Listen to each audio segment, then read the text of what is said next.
that resolution, I'm implementing it. It's not a constitutional implementation. It's a political solution to a problem. And I'm doing it because of the respect I have for Mr. President. But let me say it here. If that action that I've accepted to follow will be taken for my weakness, I will surprise them.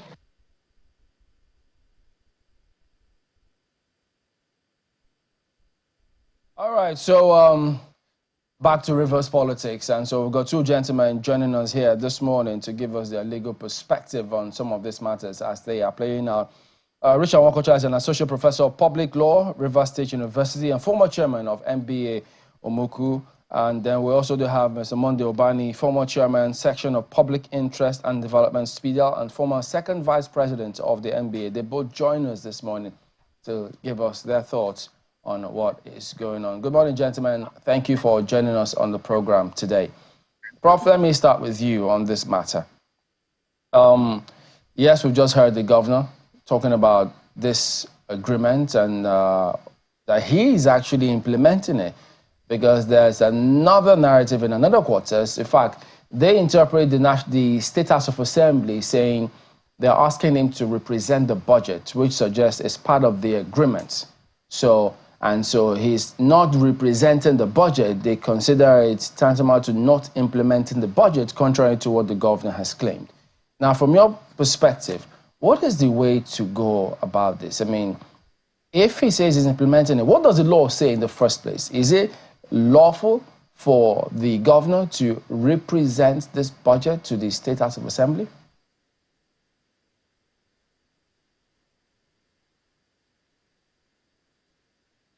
Yeah, you can unmute, Prof. What the law requires. Yeah, go ahead. Go ahead. Yes, what the law requires the governor to do at the beginning of financial year is to present budget to the assembly for approval, and when that is done, he assents to bring it into effect. Now, you will agree we have a slightly peculiar situation in Rivers State. Legally speaking, constitutionally speaking, 27 members of the Rivers State House of Assemblies voluntarily chose to leave the House, vacated their seats by doing what amounts to vacating your seat, which is leaving the party that sponsored you into the House and becoming a member of another party when there is no division in the party and when there is no merger between a faction of that party and the new party to which you have moved. All that the Constitution requires is that that action should be brought to the attention of the House, not that those who have vacated should be there, because the Constitution considers them to have vacated. And so subsection 2 of that section 109G simply says that matter should be brought to the attention of the House by the Speaker or a member of the House. So, Prof, before you go on to the speakership position, when you say the provisions of the Constitution, but now they also say that, look, we are still members. They cited different procedures, different laws, how there was a rift.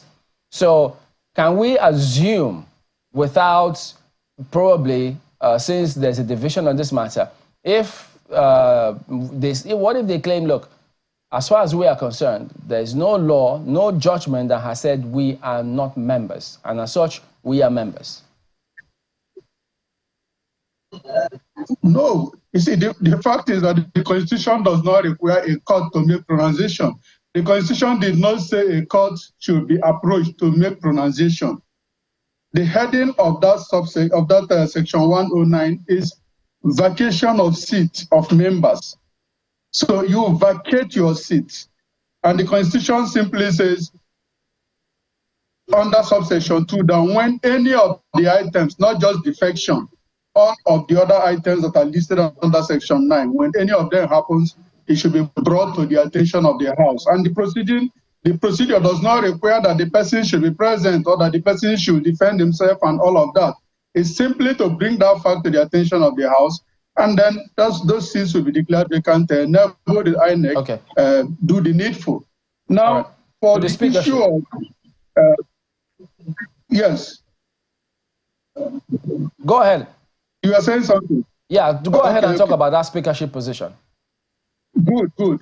Now, for the issue of speakership, I have found two objections raised by those who have tended to say that the position is the way you are saying that they are presuming. The Constitution itself provides that the quorum of the House shall be 1/3 of members. But Section 102 further provides that the House shall act notwithstanding any vacancy in the House. And so if 27 members have defected, the question is, can the House still sit? The answer is yes. Can you sit without the quorum? The quorum will no longer be required because if 27 members die, the House will not be dissolved. If 27 members resign, the House will not be dissolved. Vacating your seats by changing party in that circumstance is equal to resignation. The House does not get dissolved. So the question is, can the House sit? And Section 102 of the Constitution says yes, the House shall sit, can sit and can act, notwithstanding any vacancy. Any vacancy includes any vacancy, notwithstanding the number, notwithstanding who and who have vacated. So just talk about this. Now for the speakership. Yes. For the speakership, you are asking of the speakership. You need to advert your mind to Section 95, subsection 2 of the Constitution. The Speaker is the officer who presides at the sitting of the House. And that provision talks of presiding at the sitting of the House. And it says, in the absence of the Speaker and the Deputy Speaker, who should preside in the absence of the Speaker. Subsection 2 says, in the absence of both of them, such member as the members of the House elect for the purpose shall preside. So if there are only 5 members left in the House or 4 members left in the House, and they elect any of them for the purpose of that sitting, he is Speaker and exercises the full powers of the Speaker. Okay, so I'm not thinking. I am citing Section 95, Section 2 of the Constitution. All right, let me ask you. I'm trying to ask so I can bring in Mr. Ubani. So concerning this speakership position, now you also do know that there are procedure and processes. Even if a speaker has to preside and sit, no matter the circumstance, he has to be elected, at least, to be so designated. And you know what you say in law, that look, if you abuse that process, it can invalidate the entire outcome. So in this case, the other lawmakers claim, and they say valid, that look, who elected him speaker? At what point? He cannot be said to be a speaker when there was no such procedure whatsoever.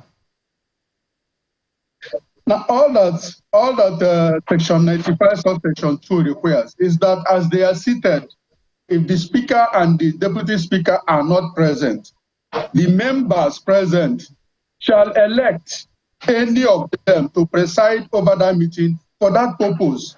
I understand that. The Constitution does not require that those who have vacated their seats. No, I understand that point. The question I'm asking is, even amongst those who were sitting while the other members were not there, they said there was no election, there was no time that he was elected as Speaker.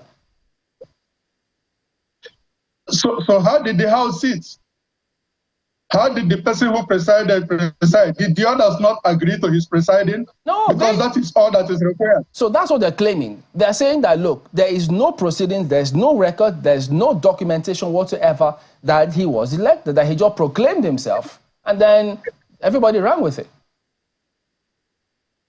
If those who are present with him agreed that he should preside, they have nominated or elected him to preside. The Constitution says for the purpose. It's not that you must hold an election, call somebody to take record and all that. No. It's a question of being nominated and the rest of the members present agreeing. That is subsection 2 of Section 95.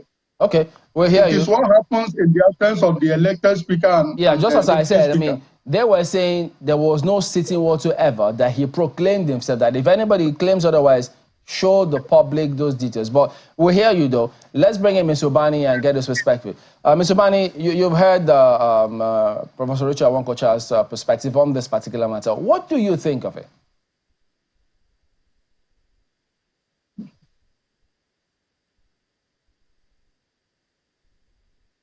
Okay, we can't seem to hear Mr. Ubani on this particular matter. So, but Prof, so now about this agreement. Okay, I think Ubani is still okay. I hear him saying true. Go ahead, please. Hello.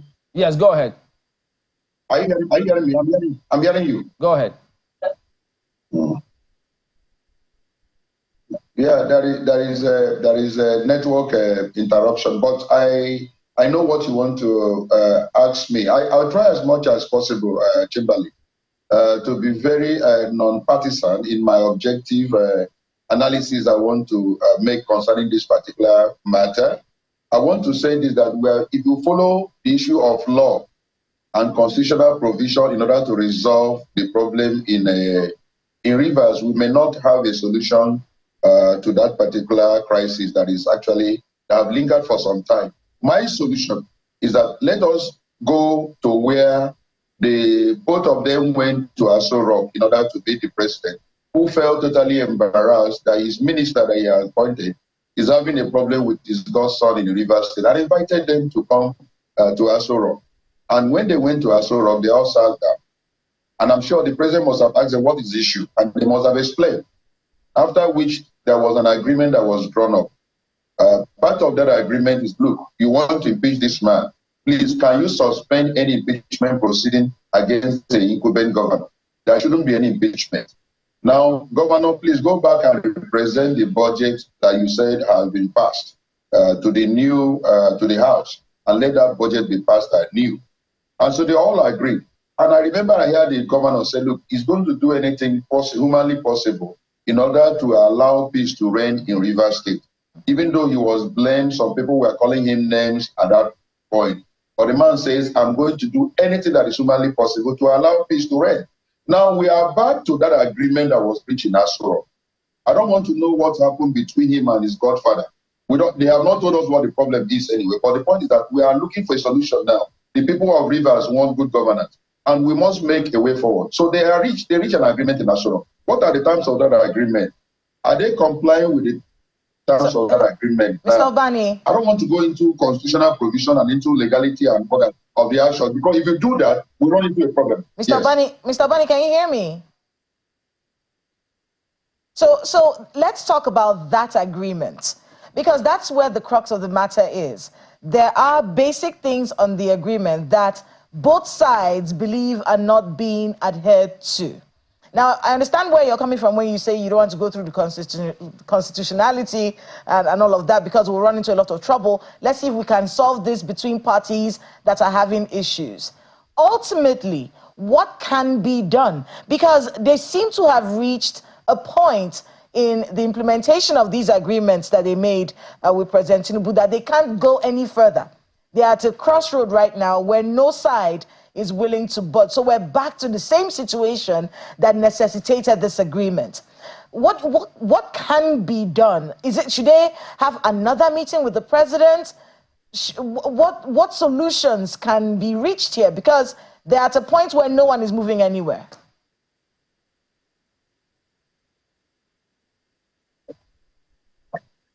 And I'm sure that the president himself will be totally disappointed, because he made a very stringent effort in order to ensure that this matter is resolved. And when they all came out, those of us, heaved a sigh of relief and say, oh, this matter has actually, been handled, and then there will be absolute peace, and then good governance will go on, because nobody is actually happy what is going on in Rivers State. Wike himself, when he was the governor there, did a lot of things in order to really put the system. And one would have thought that his successor will also continue to toe that same line. But what we have been hearing now about Rivers is just crisis and threat of impeachment. And so I think that the president himself now is totally disappointed. So what I'm saying is that, what are the agreement? What did they agree? They agreed not to impeach him. And so nobody should even threaten him. It's even wrong to even begin to threaten a man that is elected. But the point is, was there any agreement that this particular budget allegedly passed should be represented to the House? And if it is this, why is the governor afraid of representing? Because they are not going to deny him the budget. They could deny passing the budget. I think there is issue of ego. An issue of advisors now trying to come in between the house. Oh, there was no house. There was no. These guys are not, properly members of the house anymore. Don't represent, and that is issue of ego now trying to stall the process. But those are pertinent issues, Mr. Ubani, don't you think? Those are pertinent issues. We heard Prof talking about that just now. Issues. Yes. So what I'm saying, if they agree that they should go and represent the budget. What's stopping from, because they will not stop him, they will not stop that budget being passed. They will not stop the budget of the governor being passed. So if he say go and represent, so what is stopping him from representing? Well, I think that they should bury their ego. They should bury their differences, and look at the people, the helpless people in Rivers who are looking and yearning for good governance, and I try as much as possible to avoid the lingering crisis. It's unnecessary. The president, I'm sure, now is disappointed because he thought he has resolved the issue for them. But we are still going back and forth. So what is it? Go and represent the budget and then move on. Let them pass your budget and then you move on. That's my take. I'm not looking at constitutional provision because if we do, we're not going to make any progress. We won't make an inch of progress in the River State. So I'm thinking that since there was an agreement, the president came in and intervened, and there were terms of agreement that was reached and all that. Go back and implement it and all that. Everyone should share the sword and allow peace to reign and let there be good governance in River State. That's my take. I don't know what others are thinking. I don't but know, if they stick to constitutional provision, Wokocha, I mean, we're able to move an inch, and everyone will still. Yes, I want you to get Professor Wokocha, because right now, we're trying to look at those 8 agreements that were reached between both parties when they went to see President Tinubu. You just heard Mr. Ubani talking about, look, let's forget about the constitutional provisions. Can we focus on how to get some kind of solution? What do you make of that assertion, Mr. Prof? While I very much share the desire for peace to reign, I have very strong fears that the very reason why in the first place constitutions are created and exercise of public powers are committed to the constitutions and constitutional provisions is because you cannot trust humanity. We have our frailties. And if you look at the actors in this particular crisis, I am sure you will know that you cannot have a reasonable peace. Because for quite a number of those actors, if it doesn't go exactly the way they want, whether that way they want is in accord with the what is called the presidential directive. I did not see the president's signature on that paper. But if it does not correspond with exactly what they want, they will not give in. You saw that after the signing of that paper, statements were being made, inciting statements and statements of all manner were being made that you would have considered, any reasonable person would have considered inconsistent with the environment of after presidential intervention. Yeah, but Prof, so if you leave these matters, if I could just jump in at that point, the thing about this is this. I mean, we saw part of all those lists, the highlights of the agreement that they are said to have reached. Yes. And the governor himself said, look, that agreement, it was in good faith. He's just respecting the president by adhering to them. That if they push him, he will surprise them. Meaning, he's implementing. And at least he's considered willing to let sleeping dogs lie so that there'll be peace. But if the State Assembly, part of the condition too is that drop impeachment proceedings and then represent the budget. So they're saying, look, we're bringing back impeachment proceedings because he's not representing the budget. So how then do you solve this kind of matter?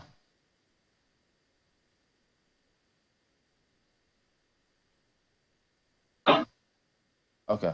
We seem to have lost Prof. Is frozen there, but I understand. That's now. But the question is, do they have the power to do it? When they start and the other party reacts?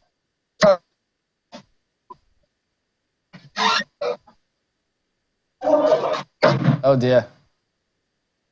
Yeah, the challenge is just it's pretty unstable, the network at this point in time. So we'll see him, but we can't seem to make clear what Prof is saying at this point. Prof, let's try again and see if it will be clearer this time. Okay, sorry, there was an intervening call which is stopped. So I was saying, when you issue those threats or such threats, if the other party reacts, are you sure you retain capacity to maintain that struggle? Because if you watch the language of that agreement, it said recognize them as members of the House of Assembly. It did not validate their position. It did not say it is overruling the Constitution. It simply asked the governor to continue to recognize them, restore their salaries that have been stopped, etc., etc. So if you want to carry out that threat and the other party reacts, are you sure you have the capacity to carry through the threat you are issuing? Because you are being recognized as the agreement advised. So I think that is where the danger lies when we have to deal with what individuals think and individual wisdom from public matters. All over the world, this is the only country where I see where issues that are spelled out in the Constitution are committed to wisdom of the leaders. No, it doesn't happen. There is no room.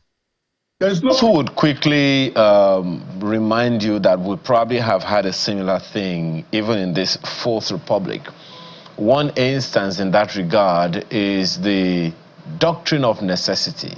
There are those who are wondering, hey, why do we need the doctrine of necessity if we had a vice president in office? And we know standard practice, when the president is not around, it is the vice president, even though there is supposed to be a letter. And the circumstances around his unavailability at the time was known to everyone.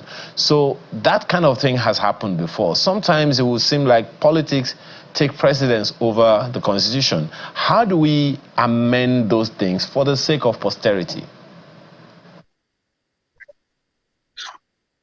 Well, what I've always is the question directed to me? For Prof, for a few seconds, for a few minutes, 1 or 2 minutes, Mr. Ubani, you would also be able to weigh in before we close. Go ahead, Prof. Okay. Yeah. So I think the major problem is the reason why things are committed to rules is to avoid the frailty of humanity. This is the only country where the rule says one thing and we resort to something else. You saw it during the acting presidency, before acting presidency was included in the Constitution. It was absolutely unnecessary. There were provisions for what should happen if the president becomes incapacitated.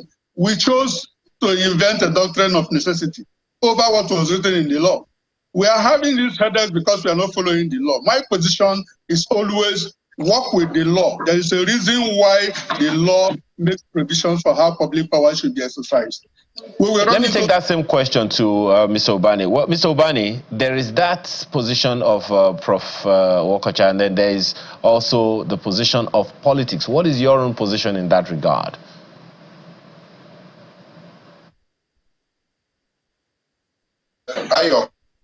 The point is that we have there are certain things we don't need to say. The man Fubara himself, we all know the circumstances under which he was elected. It was Wike that brought him, and Wike, I don't know what they agreed, before he was brought in as a governor. Well, while APC won at the presidential election, the PDP kind of thing, Mr. Ubani, my apologies for butting in. That kind of thing shouldn't happen in a free democracy. In a situation where people have a choice of how to elect their leaders, that kind of thing should not happen. And if this is the kind of thing that continues to happen, then why have a constitution that we can't follow? Allow me now to finish. I'm going somewhere. I'm not saying that things are not normal until you know it. There's a systemic problem. So he came, I don't know what both of them agreed on. Now, within a short time, they broke out that there is war between both of them that led to the issue of impeachment threats. And before the president said, look, I don't want this kind of a thing to happen because the president made him his minister and all that. So he will want peace in the place where he was the former governor. He intervened. And they all agreed. I don't know what, as I speak to you, Fubara and Wike has not told the world what is actually their problem. What is even the cause of what is playing out? Things are not normal. And when things are not normal, then you use an abnormal way to solve the problem. So the president intervened, and they all reached an agreement. And my take is this: if you have agreed to those terms, which even Fubara alluded to yesterday, that he is implementing those terms, what stops you from implementing this one that say represent the budget? Is it not part of the terms? So that's my take in all. Look, I think we can find a solution to this problem. All right, Mr. Ubani, we do hear you.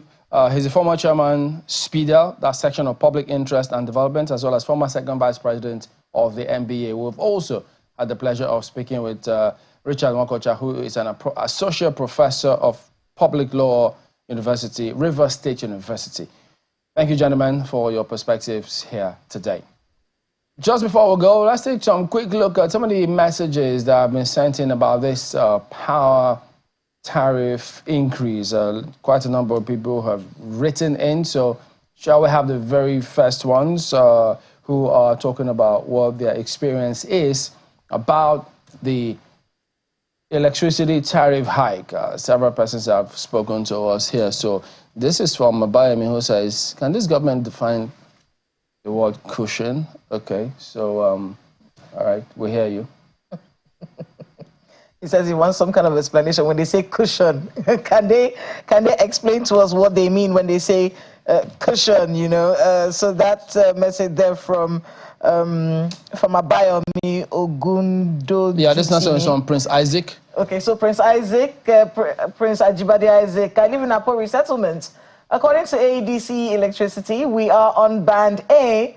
But I can tell you that I can't remember the last time we had light for 16 hours in a day. I bought 10,000 naira tariff yesterday, and what I got was less than 48 units. And I think that's a story that a lot of other people are dealing with right now. I'm seeing this one here from OK Oduemenam. Ayo.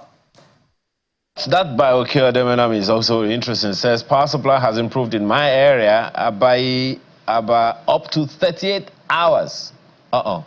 We only have 24 hours in a day. Okay, most days the supply is 16 to 24 hours. However, the tariff rose from 53 naira 78 to 82 naira 20 per unit yesterday. That's from OK Oduemenam. Well, okay, you're rubbing it in, so Ayo gets your message. And then Savannah says it's very disappointing that a 300% increase is termed a minor review. On the one hand, government is saying dollar and diesel costs have dropped. In another breath, we're being told the cost for power distribution has increased. What a country. All right, we do hear you all, and I appreciate your feedback, so do keep them coming through. Well, that is the show today. We do thank you all for watching. We'll see you again tomorrow. I'm Chamberlain Osov. Goodbye. Have a wonderful day ahead of you. And make sure you stay safe. Be careful how you live today. You know, take it easy. Everything's going to be all right. I'm Kayla Magwa. And I'm Aya Makinde. Do have a wonderful and productive day.